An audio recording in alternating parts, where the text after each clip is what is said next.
into positions of hopelessness and helplessness. The government gives them the drugs, builds bigger prisons, passes a three-strike law, and then wants us to sing God Bless America. No, no, no. Not God Bless America. God damn America. That's in the Bible for killing innocent people. God damn America for treating us citizens as less than human. God damn America as long as she tries to act like she is God and she is supreme.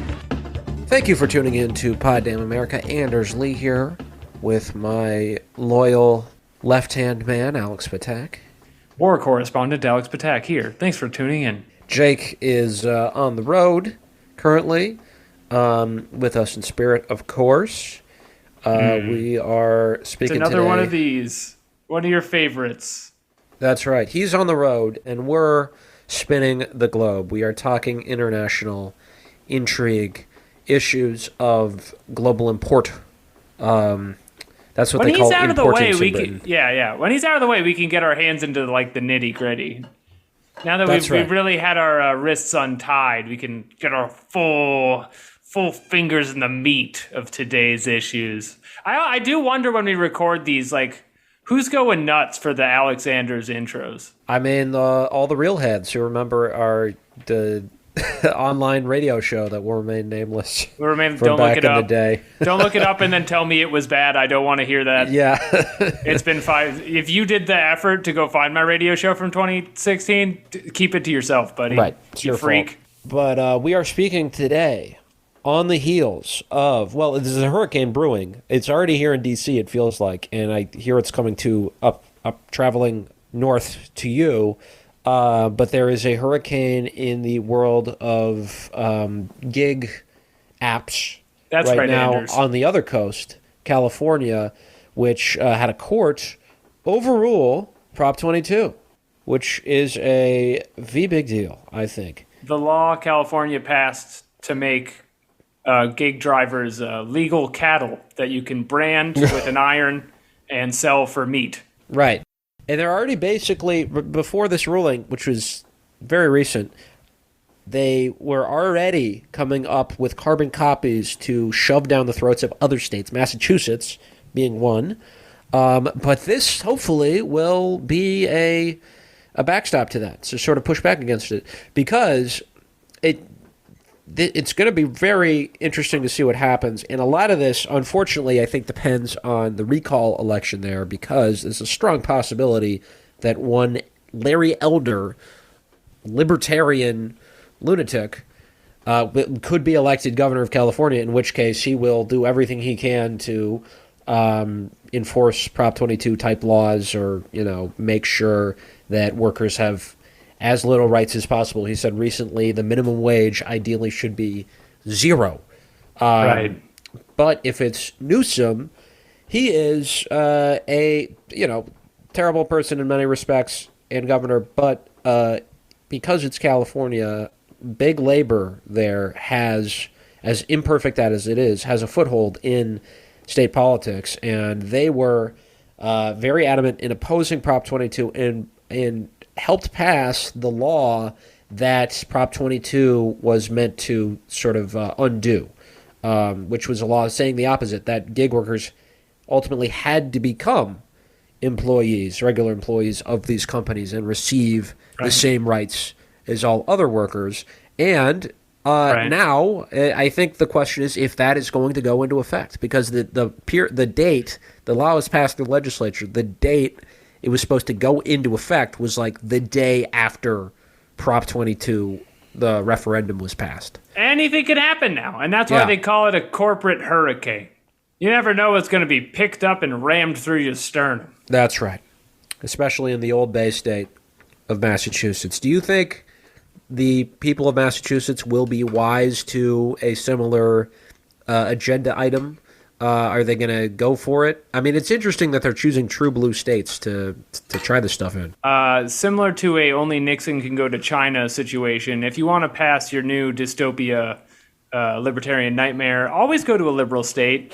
They are eager to prove, especially Massachusetts, whose favorite thing is electing a Republican governor.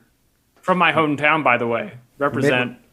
Mitt Romney's from your hometown? No, Charlie Baker. Oh, he's a Republican? I didn't know that. Yeah.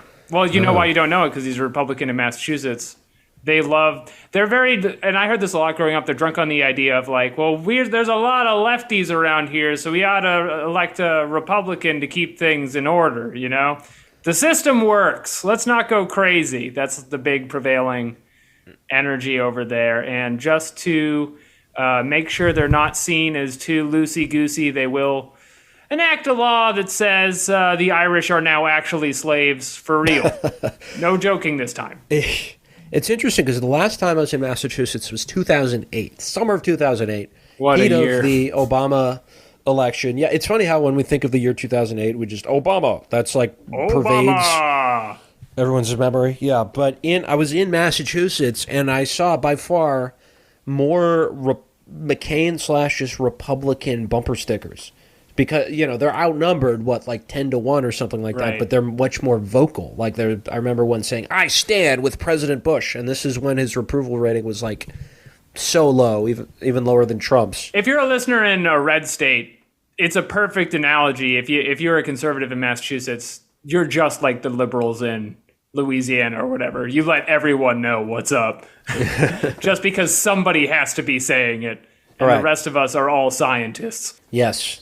Well, that bumper sticker said, I stand with President Bush. You know who did stand with President Bush at that time is Joe Biden, but he does not quite stand with that mission today because he has withdrawn from Afghanistan, where President Bush sent the troops. And you didn't believe in him.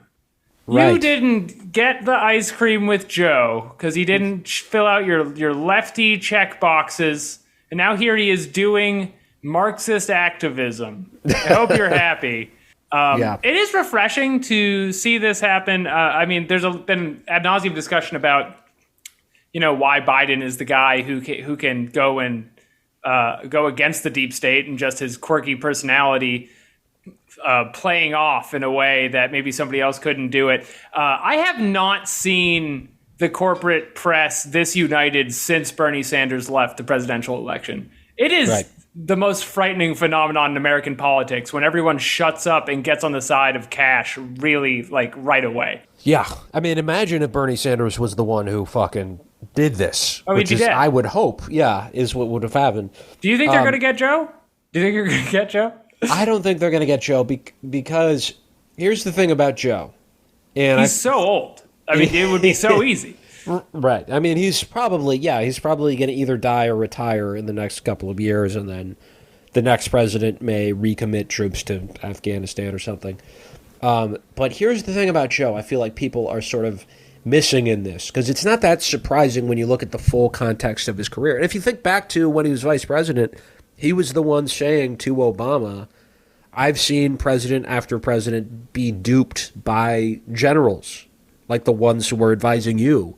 And this isn't going to work. We're not going to get anything. You got to get out. That was reported. And when he was vice president, and Obama either didn't listen or said, you're absolutely right, but I'm the first black president and I can't do it. Although I think after bin Laden was killed, that would have been the perfect time, politically speaking, to withdraw. You're telling me Barack Obama could have done a liberal thing, but actually chose to do a Republican thing? Yes, I am. Yeah, he probably planned. He was like, well, I got an election coming up the next year, and then the next year was like, well, I'm doing all this other stuff with Iran, so I can't afford to withdraw from Afghanistan. Anyway, point being, Joe Biden, if you study the full swath of his career, and we did an episode about this a year ago about Yesterday's Man by Branko Marcichek. He has... That's right. He had, for a very long time, Vietnam syndrome.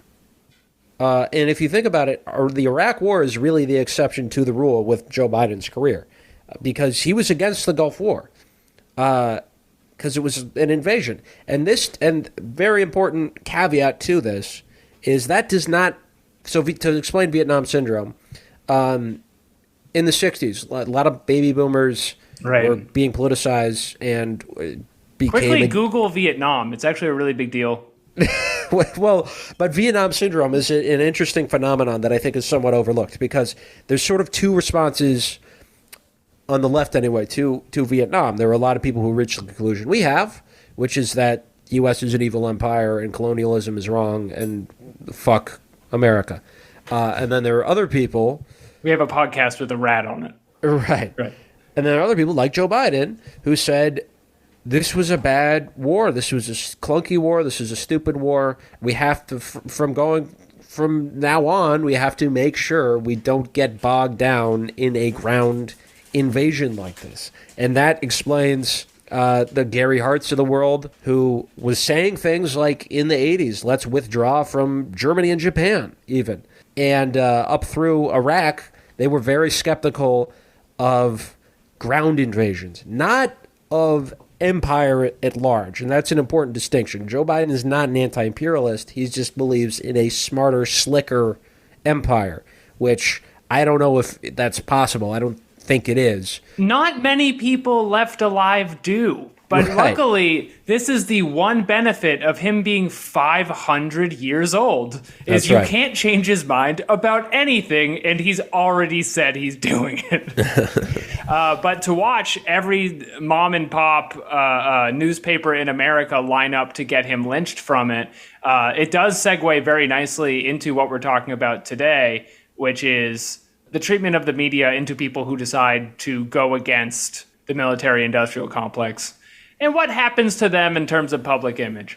Right. It ain't pretty, folks.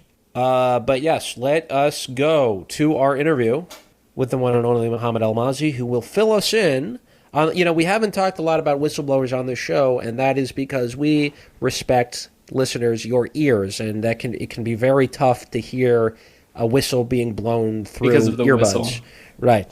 But we have so many listeners who are dogs. So brace yourselves, because this is a shocking, revelatory interview about the facts of the Julian Assange case and press freedom in general. Let's go to the tape.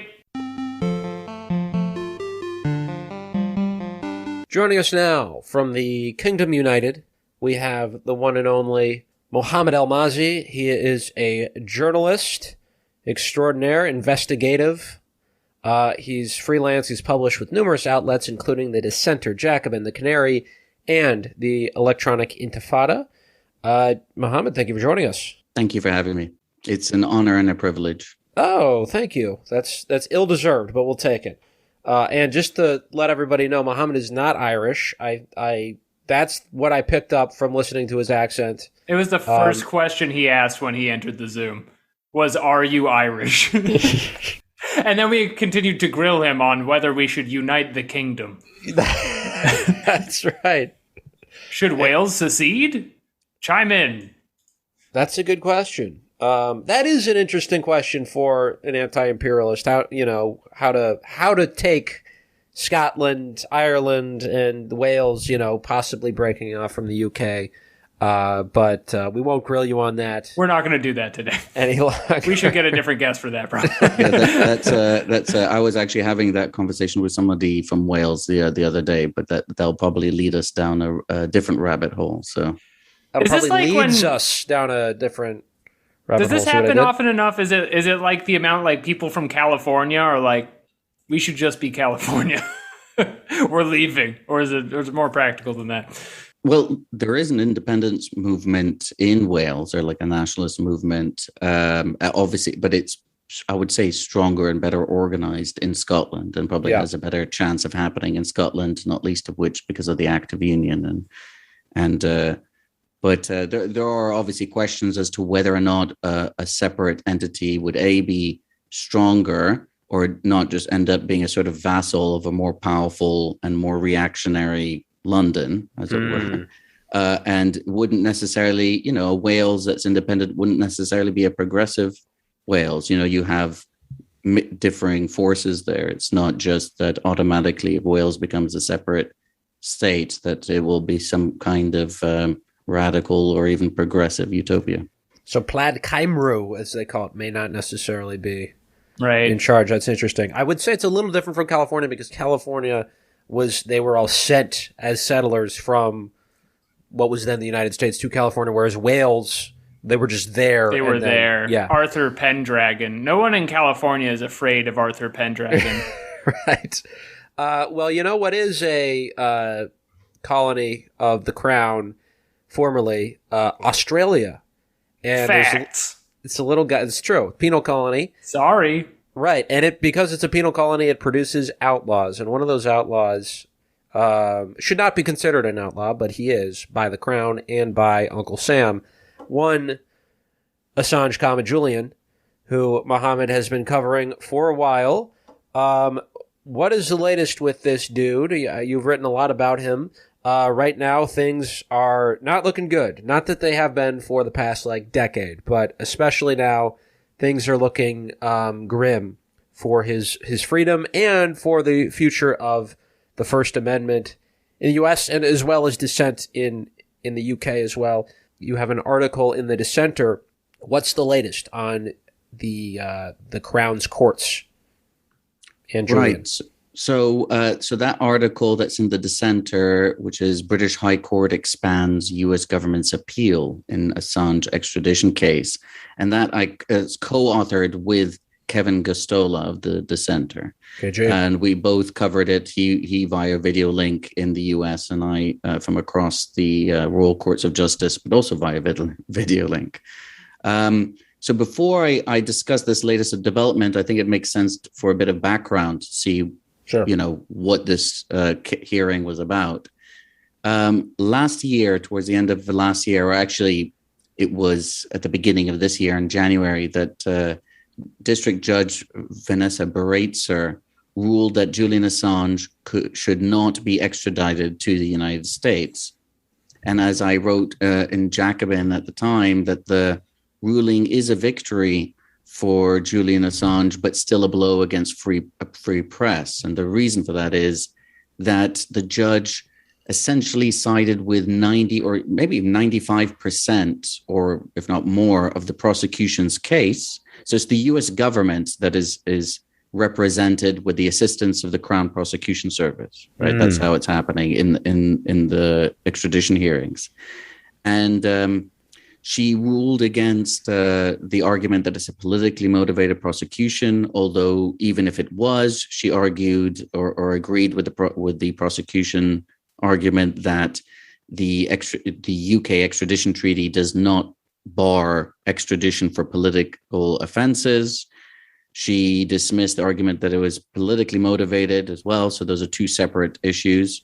And of course, it was argued that espionage is a clear political offense. Also dismissed the free speech and human rights grounds, that this would be an undue violation of the Article 10 of the European Convention of Human Rights, which guarantees the right to both receive and impart information. So think First Amendment, right?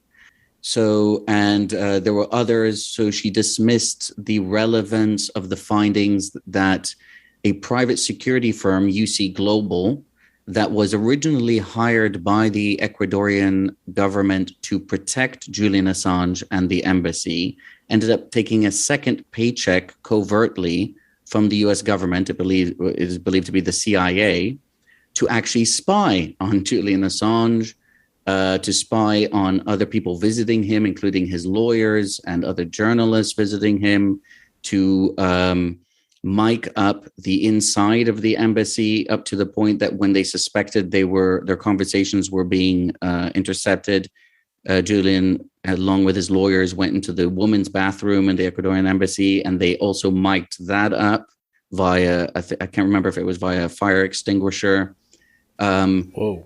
This is grind culture at work. This is a great example. If you can get two paychecks to both protect and bug your prisoner, do it if you can. Yeah, it's pretty outrageous. I mean, there were so what happened was there were two whistleblowers who came out, and they pointed out that there was at one point they went to Stella Morris, Julian Assange's fiancée, and told her, "Don't take your baby to the embassy anymore because we're being asked to retrieve your infant's diapers so it can be tested for the DNA to see if it's Julian's child. She didn't even know who this person was. Someone just basically came up like, you don't know me, but I know you, kind of thing, right? We're gonna scan your baby. Just heads up. Don't ask who I am. And so this was like the initial whistleblowing. Of course, I don't know if you guys know, but you can't actually get DNA from from feces. But Really? Obviously Hasn't somebody stopped them from trying it. We're not allowed to ask what they're doing with it. They're just gonna take some feces. So it's both nefarious and at times incompetent as well. So it's those two things. The sort of burn after reading feel to it at times. But you know, of course, this scares the hell out of them. The fact that at one point he was using a noise machine so that he could have private conversations. And one of the private security people was sent in to the embassy to place special stickers on the glass of the windows of the embassy, so that laser microphones could pierce through the windows, you know, from the building across where they were obviously stationed, because the vibrations from the noise machine were causing the windows to vibrate. And all the conversations, including lawyer-client privilege conversations, were ultimately being live streamed directly to the States. And this is all upon the request of the Americans. And apparently the Americans who were labeled the dark side in the witness statement, because that's what the CEO had come to their staff and said, hey, guys, guess what? We're in the big leagues now. We're working for the dark side. Right. Just in case you were wondering if everyone is aware, if they know what they're doing. It's a big joke over there. It could not have been more explicit, right? In terms of, and as these things increased, so they'd come back and they say, look, the Americans are very happy with what they're getting, but they want more. So mic this up, mic that room, give them a live video feed. So everything we're getting, they're getting in real time. And the judge dismissed the relevance of all of this as well, right? Oh, there was also discussion about possibly poisoning Julian Assange and kidnapping him from the embassy. Yikes. And so this brings up lots of connections to the Daniel Ellsberg case. And I actually wrote a piece in the Canary about how, was it on World Press Freedom Day, Julian Assange remains in Belmarsh prison. But that basically looked at comparing key aspects of how the Daniel Ellsberg case was similar. Although he was the whistleblower, Julian Assange is not even a U.S. citizen. He didn't leak anything. Right. He's a publisher and a journalist. Right. So to bring it up to, because we can go back into the details of other things that were revealed, but ultimately the judge in all that UC Global stuff said, hey, look, there's an ongoing criminal trial right now in Spain against the CEO of UC Global, David Morales, right? So the Spanish are taking it seriously, right? Because a complaint was made. And apparently violating lawyer-client privilege and spying upon the stuff is a criminal offense that can be considered. And the judge was essentially saying, well, I don't want to preempt any finding in Spain, right? Also, we must assume that the Department of Justice will adhere to the standards of the rule of law, which means whatever the CIA are doing, they're not going to pass information on to the Department of Justice, and any information the DOJ has that is lawyer-client privilege, obviously they can't present it in any future trial in the United States. So this isn't really relevant. Ask yourself, right? Would the CIA break the law? Well, it was, even if the CIA would, the DOJ wouldn't. Right. Right. So that there's clearly going to be a firewall between the Department of Justice and the CIA. They would never use information improperly obtained. So there are all kinds of issues with those arguments that people can imagine, but whatever, that's what she decided. What she did decide, however, is that, and trigger warning, because I know this is going to raise an issue for you, Anders, that you've raised in the past. Yes. But it is there. It's key. So I've got to note it. Sure. Because Julian Assange was found to be on the, albeit high functioning end of the autism spectrum, but nonetheless found to be on the spectrum, and because of his diagnosed recorded clinical depressive states, and because of the conditions under which he would be held in the U.S., the judge was not convinced that the Americans, or that those combination of forces could be alleviated in such a manner as to prevent Julian Assange from self-harm or suicide. Put another way, in more plain English, because that's not how my brain wasn't saying that in the most comprehensible manner. Basically, she ruled that Julian Assange was at a high risk of suicide if he would be sent to the United States. And the reason for that is because of his diagnosis and how his mind works, combined with the depression, being separated from any family support, and being kept in some kind of solitary confinement hellhole in the US, either pre-conviction or even post-conviction. And she was convinced that he would be held under certain conditions that, notwithstanding the arguments posed against that by the US government. And there's also something called special administrative measures that she was convinced would most likely be applied to him. So she rejected all the freedom of speech, human rights arguments, essentially arguing that if he was perfectly healthy, she would have been happy to extradite him to the States. Right. So that's why my article that details her decision at Jacobin says this is a victory for him, but a blow against a free press. So the US government has appealed to the High Court. So this was in the Magistrates Court. The Magistrates Court or the main courts where most criminal trials are held, but also extradition cases. It's not a jury. It's either a single judge or two magistrates and a judge or something like that. But in extradition cases, it'll be a judge. So the Americans have appealed. When I say Americans, people should know I'm always talking about governments, right? Unless otherwise stated. I'm not blaming. Well, I'm curious. Are they? Yeah. So they're coming into a British court, and not to get too technical, are they wearing the barrister robes and stuff, or they're wearing their suit and tie, or how does that even function if it's a British court but an American law and trying to... Do they have an away jersey? Yeah, yeah, exactly. Yeah, and they have to put on posh English accents as though they went to Oxford as well. So they have to wear the wigs. It's all very strange. They have to force themselves to eat fish and chips in front of... Yeah, and you don't get to say... You don't get to say your honor. You have to say your worshipfulness. And, so during the key extradition hearings, there were Americans there. In fact, I had on the way to the toilet at one point, and this was last year, doing some of the and that means bathroom in America. Yeah. Yes. Yeah. When you first come to you're in a bar and you say, "Hey man, where's the bathroom?" And they're like, "The bathroom." Why? What are you going to do in there? The bath? Yeah. Roast. It's oh God, I've heard this now 50 times. So eventually you learn to say toilet or loo. Yeah, I think it's fine. Yeah, I've been successfully conditioned. I used to say sidewalk. Now I say pavement. I used to say trash can. Now I say rubbish bin. All that stuff. It gets browbeaten into you. Right.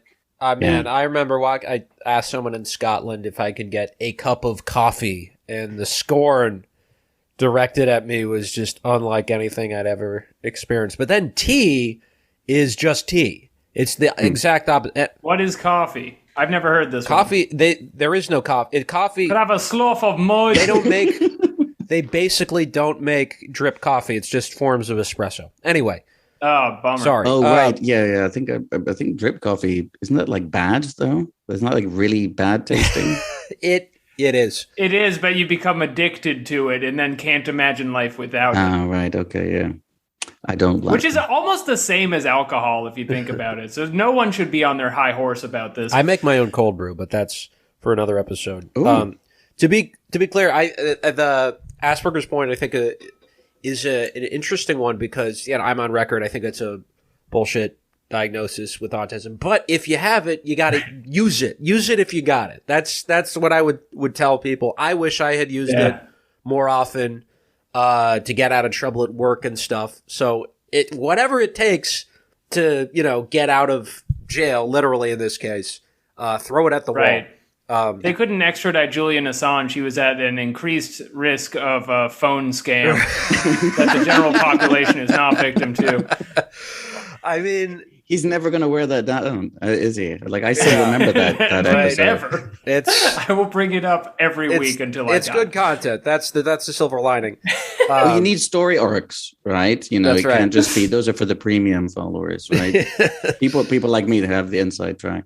That's right. But how long has he? I'm just trying to get a scale of time here. So Julian Assange's an initial leak that began this whole back and forth legally. That's very old at this point, right? When is that? Like 2008? Yeah. So should I just note the fact that the Americans aren't arguing in court? They've got British lawyers arguing on their behalf. Oh, okay. So that's just to answer Anders' thing before I forget. So that's Yes.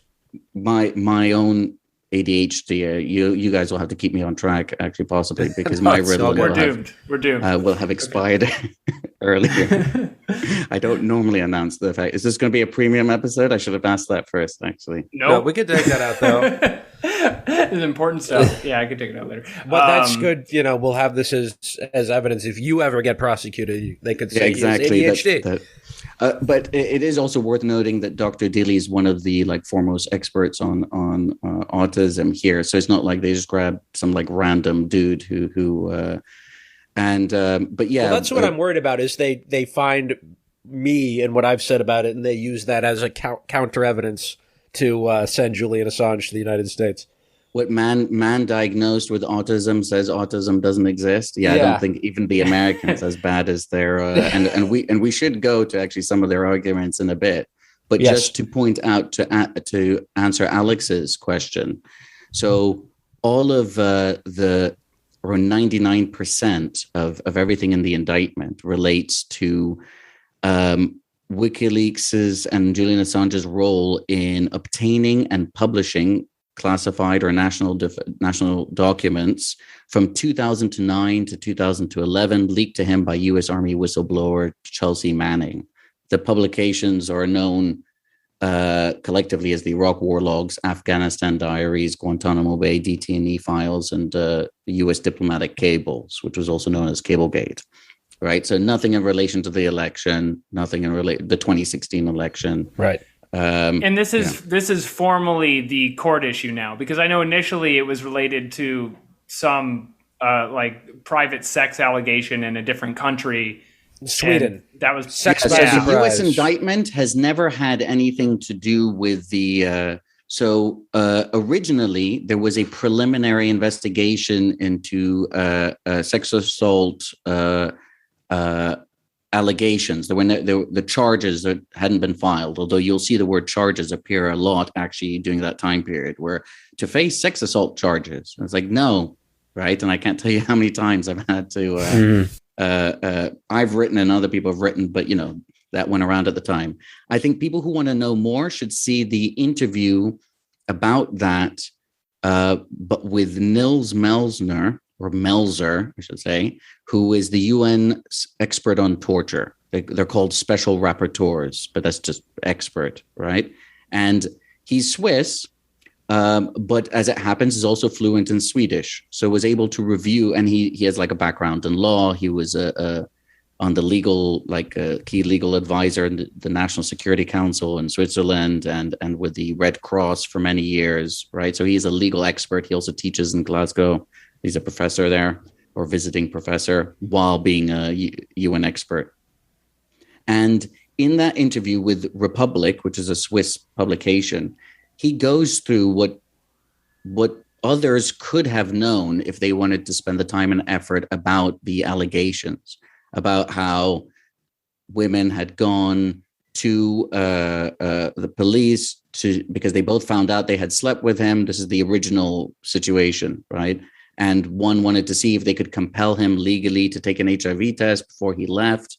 And then something ends up happening in the police station where witness statements get rewritten by the police. Anyway, it's a whole thing. And actually, Sweden has stringent victim protection rules. So now you can't, if I wanted to go and interview them, I don't believe I would be allowed to.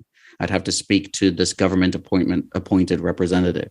So anyway, if people want to know more, they should just read that article, because that details, I wasn't there. I can't say what happened, but it does enlighten people, I think, a lot more to information that was not publicly known.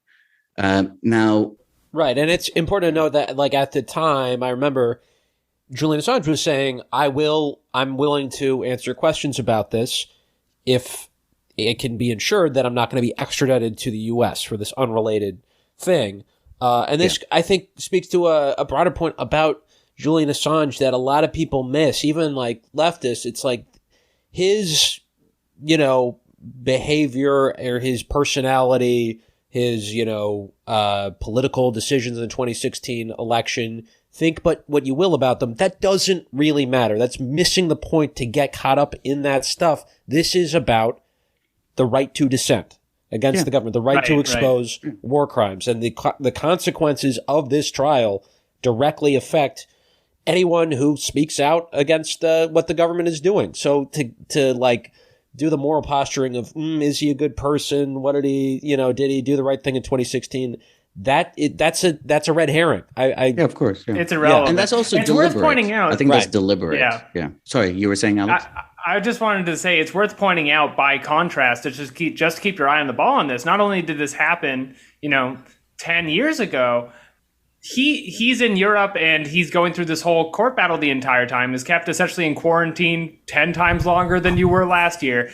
But the contrast to that, on the other end of the imperial stick for, the people they did successfully catch, while he is trying to stay out of jail, Chelsea Manning is being like put in a hole and kept for years. So the lesson is going to be put out until the point is made. Like, if you leak any documents against Empire, we're going to get you. Yeah, and then if you we're never going to stop. Yeah, and if you consider publishing them as a journalistic outlet, we will also come after you, right? Right. Using extraterritorial application of the law, which is a key thing for people to understand. He's not a U.S. citizen. WikiLeaks is not based in the United States. He never took an oath of allegiance to the CIA or to the Pentagon or what have you. Never signed a non-disclosure agreement. Was not even physically in the United States when all the publications were made, and yet U.S. law is being sought to be applied to a journalist and publisher for his publishing activities outside of the United States. And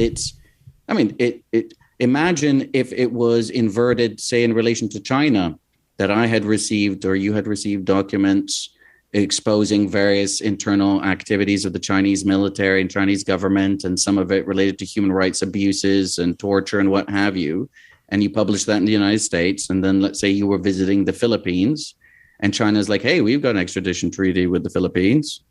We would now like to say that we're going to argue that you violated our espionage laws, which are supposedly about espionage, as a result of your journalistic publishing in the United States. And that is literally what's happening, but in relation to the US and UK. So it's really they're saying that any journalist anywhere in the world is capable of violating the Espionage Act, which supposedly was about espionage and not about journalism. And no publisher has ever been prosecuted under the Espionage Act before. Right. In that hypothetical scenario, by the way, I would 100% be like, I am autistic. I cannot help but leak information. I have no way of judging what is classified and what is not. But China wouldn't possibly jail an autistic man, would they? But can I just make one quick point on the Sweden thing? Yeah. So just very quickly, even the former Ecuadorian foreign minister, this is before the change of government with the right-wing government, well, the pretend left-wing government that shifted, turns out that he ended up violating every single campaign promise, including agreeing with the Americans to kick out Assange, following an IMF deal of like $1 billion or $2 billion or whatever it was being agreed with the Trump administration.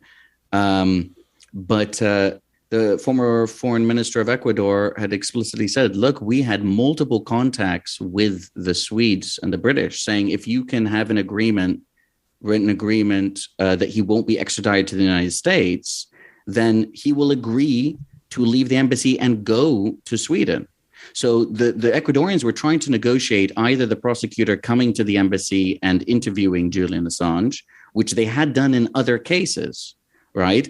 Or in the alternative, just have an agreement, because he was told that what happened was he was effectively tipped off that there was a secret indictment against him in the US, and that if he returned to Sweden, that would be a prelude for him to be rendered to the US, because it'd be easier for him to be basically covertly and quietly sent off to the US, where Swedish courts would be more willing or pliable than from the UK.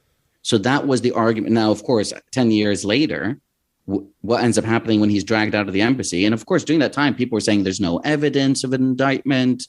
This is all in your head. You're just arguing this as an excuse not to go to Sweden. And all those offers were rejected by the British and the Swedish government, the private discussions between the Ecuadorian government. And then, of course, as soon as he's pulled out, there's a 1-charge indictment, which very quickly gets modified to an 18-charge indictment, amounting up to 175 years in prison if he's found guilty on them.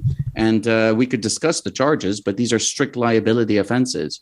Your motives do not matter. You won't be able to argue, yes, but the reason I publish these documents is because the prosecution will stand up and say, objection, motive is irrelevant. And the judge will say, sustained, right? Did you get this document? Yes, that's 10 years.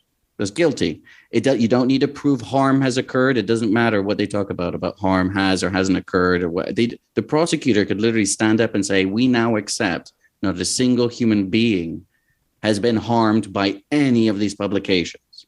But that's irrelevant because you don't need to prove harm to secure a conviction, right? So that's the frightening. There is no public interest defense and motives are irrelevant and harm need not be proven.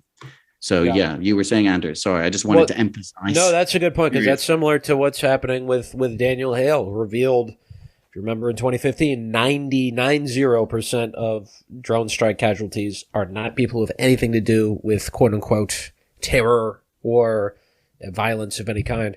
Which is like, if you think of how a drone works, for you to actually believe the narrative that everyone in the explosion is involved, it's an explosion. Right. How do you think it works? Think about it for 5 seconds. Right. They think it works the way it does in Hollywood films, which is like the bad guy is smoking a cigarette in the Humvee, driving away laughing, while somebody else is saying, like, we got him, boys.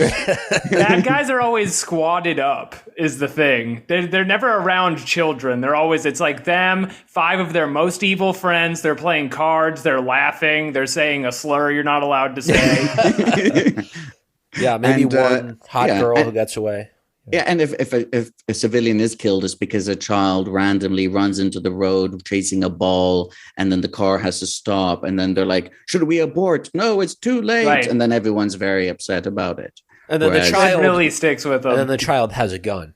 It turns out. Specifically, as we know, that is right, Anders, but specifically as we know from the Daniel Hale thing, it clearly is not sitting on anybody's consciousness too much because the people making the targets know they're hitting almost exclusively civilians the entire time. And the point of bringing that up is that they have no argument. Similarly, they have no argument of harm, right? Who did this harm? This embarrassed John Brennan and Barack Obama. That's it. There's no legal structure for public interest. There is only legal structure for continuing power and empire. Yeah. I also want to ask about the Espionage Act because I feel like a lot of Americans know it's an old law from World War I. Must be for, I'm sure there were mustachioed Germans parachuting into New York to steal secrets. It must be to take care of them, the enemy. But what is the Kaiser Wilhelm sympathizers? Right, they're sending. Yes, it's to stop the carrier pigeons that are coming from Kaiser Wilhelm's hat over to the United States to steal documents from D.C. But what was the real impetus behind the Espionage Act, and why is repealing it long overdue? Right. So the Espionage Act of 1917, which was also then amended and made even more severe by the Sedition Act of 1918, which would later be repealed. So there were even more extreme provisions. It came about during World War I. Woodrow Wilson was originally elected on the basis that he opposed U.S. involvement in the First World War and then would ultimately reverse course. And they worked on the first major propaganda, statewide, modern propaganda campaign in history where countries around the world learned, how you can massively take an anti-war or anti-interventionist population and indoctrinate them to the point that they're like rabidly not only supporting the war, but like in the case of the U.S. in the First World War, they're burning German books. People are changing their last name, towns, cities, streets. changing all their Germanic names. German stops being taught in school. German, which was, I think, one of the most widely spoke or taught second languages in the U.S. is like, I don't know how much. I think the largest white ethnicity in the U.S. is German. Yeah. No one is talking about this. Yeah. So it was amazing, like almost creation of a modern racism, like we saw with Islamophobia. Although like we've seen with Islamophobia since the War on Terror, right? Because it serves an interest. Although after World War I, it sort of dissipated and it was almost forgotten. And they clearly chose not to rehash that in the Second World War, even though it was Nazis. So all the things they were saying in World War I could easily apply. I mean, they got a lot out on the Japanese. Exactly. They did end up doing with the Japanese, but they went out of their way not to do that with Germans. Like, no, there's a difference between being German and being a Nazi, and many Germans are anti-Nazi and anti-fascist. So it shows that nuance is possible if they so choose. Right. But anyway, in that environment, you had loads of people who opposed U.S. involvement in World War I, especially socialists and communists, but also others. And so this was, I suppose you could talk about it as during the first Red Scare. So this was well before McCarthyism, the first massive purges of the left, of the organized left, organized labor. Tens of thousands of people's lives ruined, probably more than that. And a law was passed so as to prevent, in part to deal with espionage. And there will be certain provisions there that deal with people passing on state secrets to like German spies. I mean, they won't say specifically German, but you know what I mean? Was spies. That actually happening in some capacity? Yeah, I'm not aware if it was actually happening. I think it was just to deal with the possibility, which I suppose makes sense. You want to make sure that it is illegal to pass on information to a country that you're at war. Right. Legally, they caught a lot of German spies. I have the papers. Oh, really? Well, I know they did in World War II, but that was like, you don't need an extra law for this. It's like, if you're coming to sabotage the United States, I'm pretty sure you're okay prosecuting that person. You don't need this extra. Yeah. Sure. Right. We've talked about this on the show before. I remember covering this in the IWW episode we did a few years ago. And the obvious, cause and effect of the espionage passing and then the breaking of the initial socialist movement in the United States is a pretty straight line. But I think what people forget to realize is that this law did not leave the books and is still very much in play now. Yes. And Mohamed, you spoke with a former CIA officer whistleblower for Jacobin a few months ago, and he was held under the Espionage Act. Could you talk about that a little bit? Yeah. So, just to mention, so Daniel Hale, since you mentioned him, he was charged and tried in the Eastern District of Virginia and charged under the Espionage Act, right? And I should point out that during World War I, at least 3,000 Americans were tried, arrested, prosecuted, and convicted under the Espionage Act for their speech crimes, for their opposition to U.S. involvement in World War I. And this was consistently tested. There were loads of cases that went up to the federal Supreme Court, and they consistently found that the Espionage Act, they considered it to be constitutional. And in the famous case, Sneck v. USA, Oliver Wendell Holmes, a guy that I was raised, at least, going through law, because I went to law school, is one of these great progressive judges. Is one of the most progressive U.S. courts, supposedly, right? Louis Brandeis and all these others. Oliver Wendell Holmes gave the majority decision or the unanimous decision, which is often summarized as free speech does not give you the right to yell fire in a crowded theater. So ironically, people keep quoting that, but the fire was Sneck going around handing notes to, I think it was fellow Yiddish people. I mean, Yiddish is a language, so it's like Eastern European Jewish Yiddish people. Yeah, but it was specifically Eastern European, I think. But whatever, he was going to people saying, "Hey, don't join this war. We should be opposing this war." Eugene Debs also was imprisoned under the Espionage Act for a speech he gave, saying basically working class people are the ones who are forced to fight and die, so they should be the ones who decide whether they go. And he was tried and convicted under the Espionage Act. So actually, when people use that expression, it wasn't, as I had once thought, a case about somebody literally yelling fire unnecessarily in a crowded theater. The fire was, we should not join the war. Right. And so that's the background. Daniel Hale So this law is basically forgotten for many years, by the way. It's not used for many years. And then Richard Nixon... I think it's, 12 people before, the past 10, 20 years, only 12 people had been prosecuted with it in, American history, right? Something like that. Well, no, you had 3,000 plus during World War One, okay. Right? Right. So during that time period, you had loads, all those people being arrested for opposing the war, right? And successfully convicted, and their convictions were upheld by court after court after court, which is quite frightening. So that's, but then... years pass by. The Sedition Act is actually then repealed, which made it even more extreme. We won't go into what was also done with the Sedition Act and spying on Post and shutting down magazines and all the rest of it. That was also done. Eventually, Eugene Debs, I can't remember if he was pardoned at some point, so he didn't end up. But he ran for president from prison and got over 1 million votes, which is quite impressive. No Twitter, no social media, and a far smaller population in the United States than there is now. And then decades later pass, Richard Nixon ends up using the Espionage Act to go after a whistleblower, Daniel Ellsberg, who I interviewed for that piece I told you about at the Canary, to compare his case to that of Julian Assange. And his case falls apart because of all the malfeasance that was revealed. The fact that the FBI broke into or hired people to break into his psychiatrist's office to get blackmail material to blackmail him with and smear him with. The fact that right-wing Cuban gangs who are linked to the plumbers who broke into Watergate, and possibly people who may or may not have also had a role in assassinating JFK, but I won't go into that, were also beat him up on the orders of various people in the Nixon administration, constructed a mob, a fake mob to go and attack him. And actually the judge ended up being offered, in order to not throw out the case as being, unduly poisoned by all this corrupt behavior, the judge was even offered the directorship of the FBI by, I think it was Ella Rickman, basically private conversation, right? If you keep this case going, we'll make you FBI director.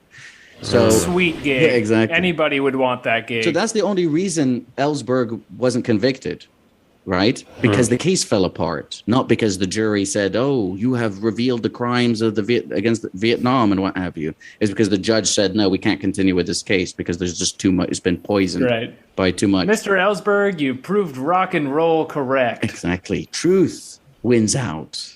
Right. So not a man in this country would convict you. Then after that, you have one or two prosecutions against whistleblowers by the Bush administration, and then Obama comes along, and the Obama administration prosecutes more whistleblowers under the Espionage Act than all previous administrations combined. That's what I was thinking of with it was the interregnum between World War I and Obama, Obama Bush, exactly. And then now is not even being used against a whistleblower; is being used against Julian Assange as a publisher and journalist based outside of the United States. Now, to go to your question about, so all these cases, by the way, they're all to be held. They're all filed. The charges are filed in the Eastern District of Virginia. So the case against Edward Snowden is filed in the Eastern District of Virginia. The case against Jeffrey Sterling, a former CIA officer, that intelligence officer who specialized on the Iran desk. He studied Farsi, and he had brought basically a race discrimination claim against the CIA as one of the few African Americans there. He felt he was being discriminated against, and the case was thrown out on national security grounds. So it's not that he lost it. It was a whole thing of the U.S. government's we can't defend this case without revealing national security, right? So racism, potential racism. We can't let the public find out we're racist. There's too much at stake. Our reputation means everything to us. And then just a federal court collectively being we're going to pretend you didn't say that. Yes, exactly. And so that was also to be held in the... So, sorry, I haven't mentioned that yet. So he ends up leaving. Then 9/11 happens, rejoins the CIA.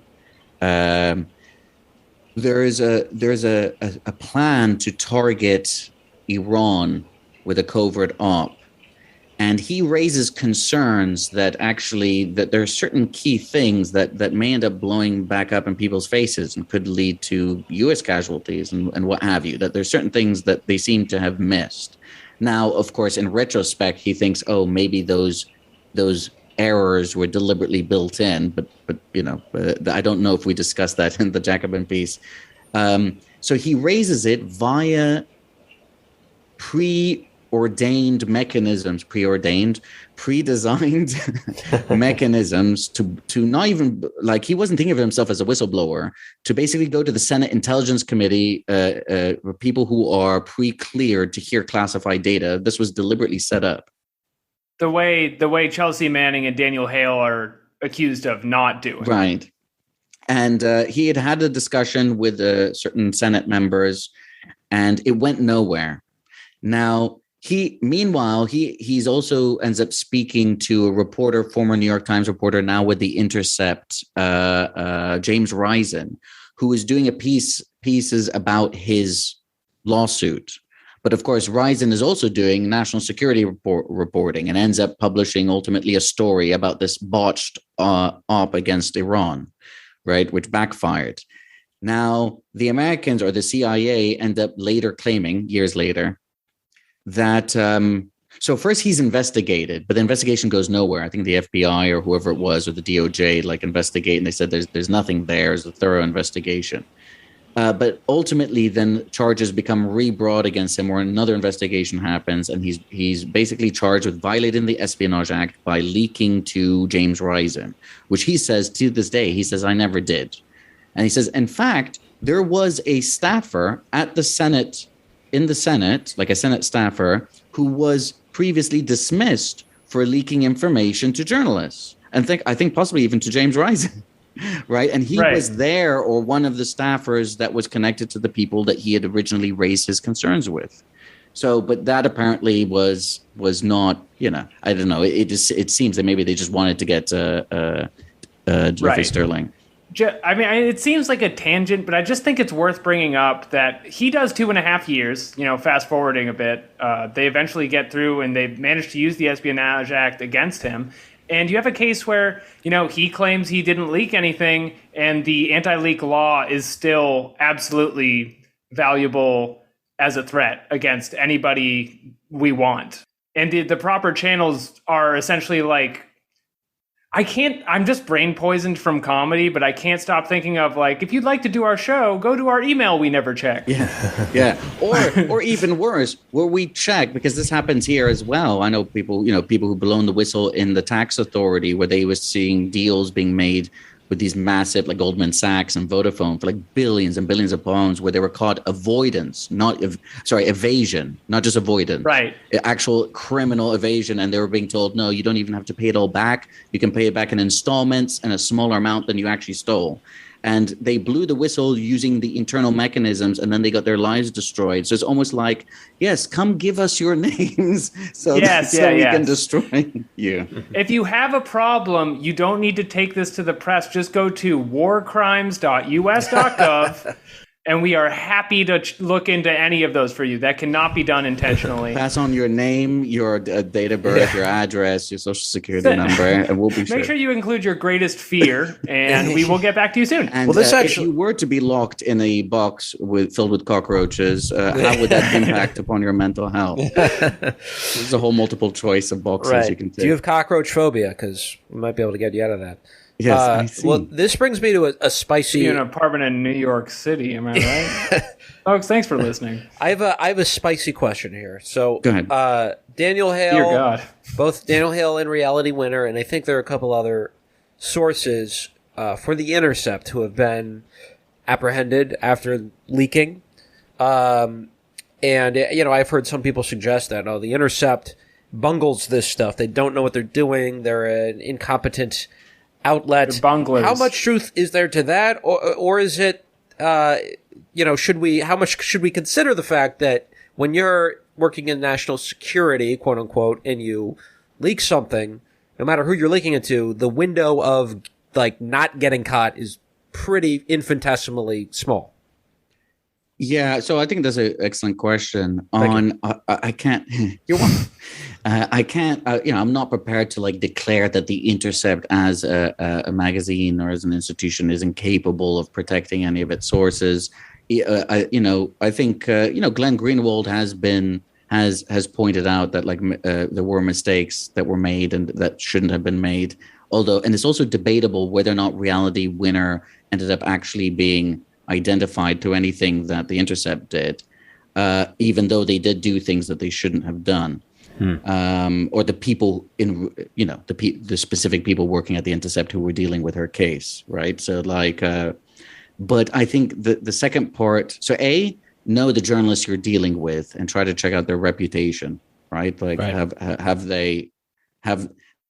is every single source that this journalist has ever had, are they always being brought up on charges, but the other thing is, look, you're dealing with a system which as Edward Snowden points out in Citizen 4, a documentary that literally every single human being should watch, by far away Laura Poitras' best documentary, that whose reach is massive when they're talking about the National Security Agency and all the other spy agencies that work with it, but whose regulations or controls are almost non-existent.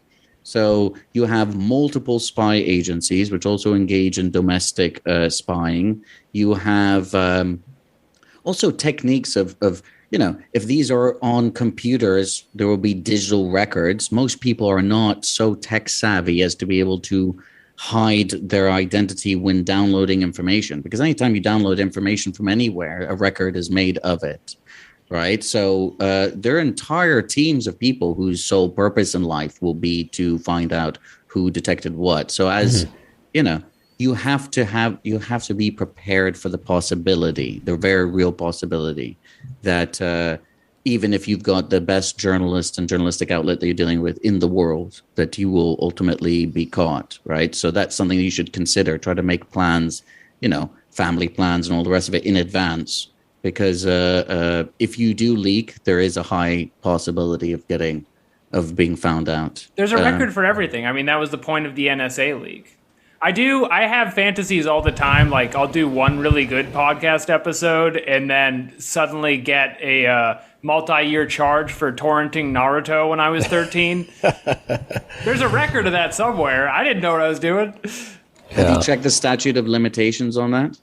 You should, I have so not. You don't have that fear. And for the listener, that was a joke. I have never torrented Naruto, the hit children's show for boys. Yeah, I think the lesson here is don't leak to Pod Damn America. No, we would love. Don't email us at all. No, do email us at Poddamerica classified information. We will protect.gmail. JakeFlores.com. How do you want to close out here? Oh, wait, should I just say, so in the hearing, there was an appeal hearing at the High Court, which was originally the reason that you asked me over here, right? So the U.S. government appealed the judge's refusal to extradite him. They argued a number of things, including you've applied the wrong test, the wrong legal test. That you put too much weight on the defense's medical experts and not enough on our medical experts, who argued that he is at increased risk of suicide, but not necessarily high as defined, in the law or whatever, or as we think the law explicitly defines. Although you'd think that the judge is permitted to ultimately agree more with one set of experts than another, right? They went to the High Court, and the High Court agreed to allow a couple of their grounds of appeal to be argued in October. Then they appealed again because the High Court judge refused two grounds of appeal. One of the ones, they wanted to challenge the weight that the judge gave to one of the key psychiatric expert testimony, who said that Julian Assange is at very high risk of committing suicide if extradited. And they also, wanted to challenge this point that the judge gave too much weight to one group of experts and not enough to another, which basically just sounds like they want to relitigate the case, but before judges who haven't heard 2 years worth of evidence and testimony. And at this last High Court hearing, the two different High Court judges said, yes, the American government can appeal on all the grounds that it wants to appeal on. It doesn't mean that they will win, but they permitted them to appeal on them. And that's the piece that Kevin Gostola and myself published via The Dissenter that people can check out just to see those details. Yeah, we'll link to that for sure. What do you think so is it a pretty high probability now that Assange will get extradited? Like, what are your sort of predictions going forward, if any?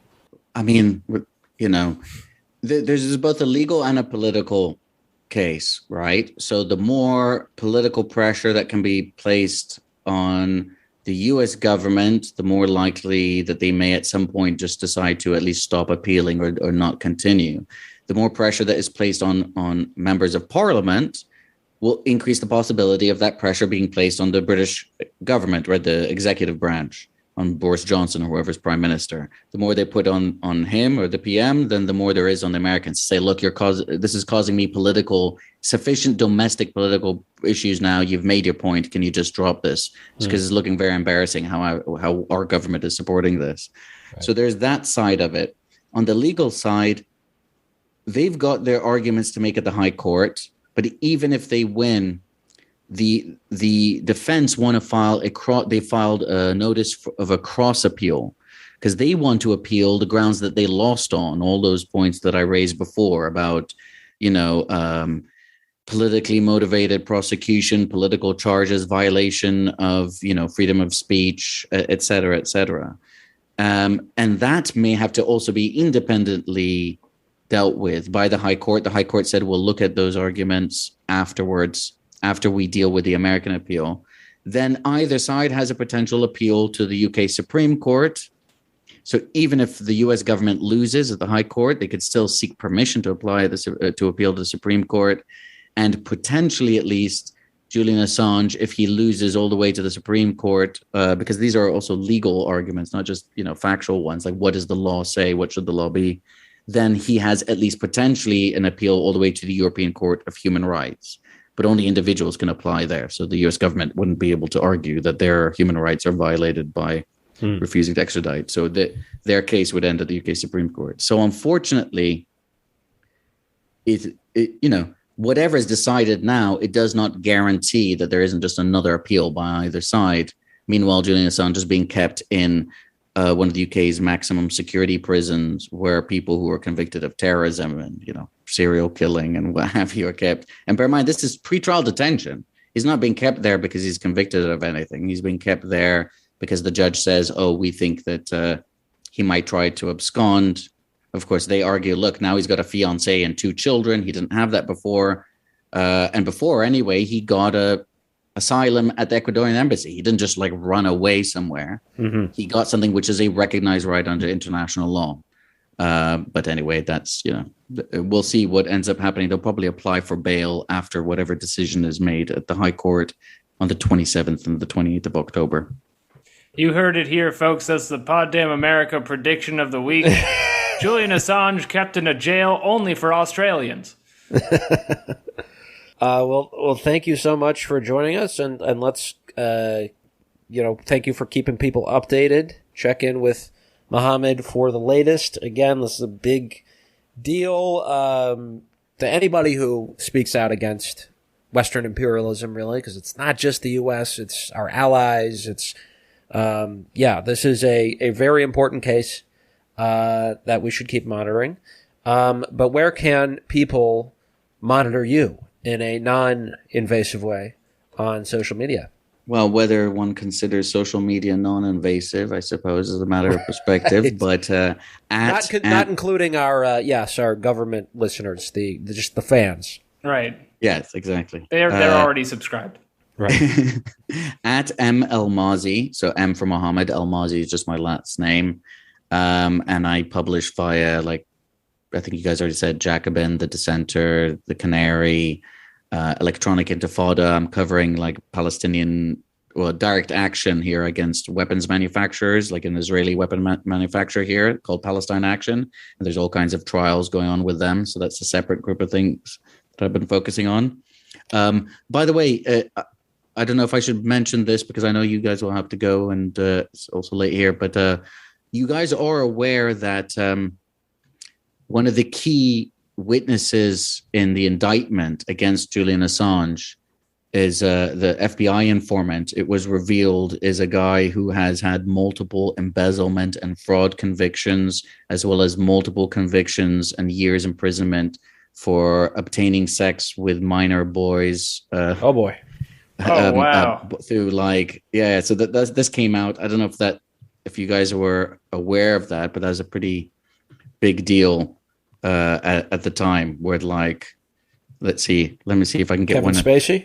Does that just not affect your I don't know, your in court testimony at all? If you're like a known sicko, is there a sicko clause?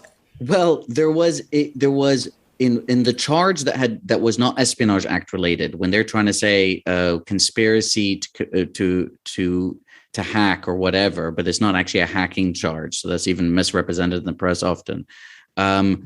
There is an unnamed person, an unnamed informant who basically alleged that Julian Assange, basically to bolster the argument that Julian Assange went beyond the actions of a mere journalist, right?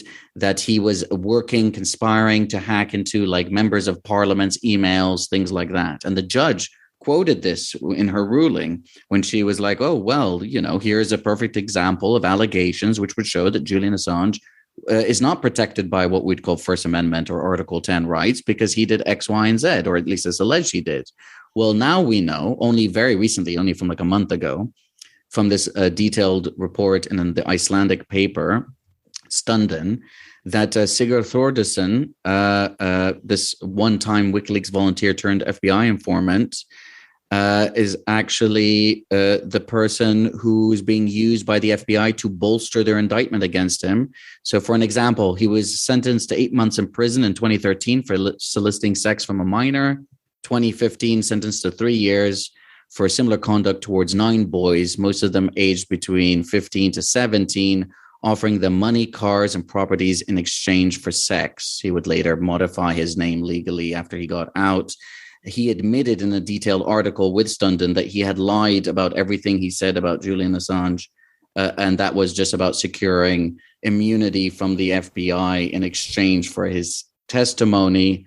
This is getting real Epstein adjacent. Yeah. As we go. Oh yeah. He's alive. We didn't and mention he's... that. I just wanted to mention that because I don't know how much coverage it got. His argument is that WikiLeaks is not journalistic, right? That's one of my favorite Joe Biden gaffes of all time is in 2010, 2011, when WikiLeaks, the first big, I think it was the Chelsea Manning leaks. You're listening to Andrew's Top Gaffes.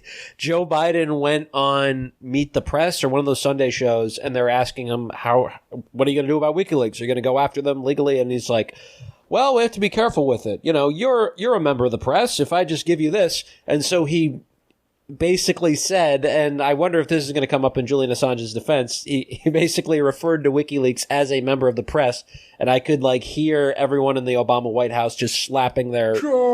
Yeah, God damn it. You're going to put us on Anders' Gaff of the Week. Gaff of the decade, baby. Yeah, he keeps doing those. When he spoke at a university and noted that Saudi Arabia, that they were getting quite annoyed that Saudi Arabia wasn't supporting the correct reactionaries in Syria. They're like, oh, and they're supporting ISIS and these other groups. And we were trying to say hey, that's not on.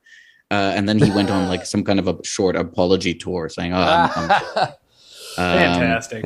Which is okay, Vice President of the United States admits that key ally in war in Syria is backing ISIS. Although, to be fair, Turkey is neck deep in that, probably on a certain level, even more than Saudi Arabia was. But yeah, there you go.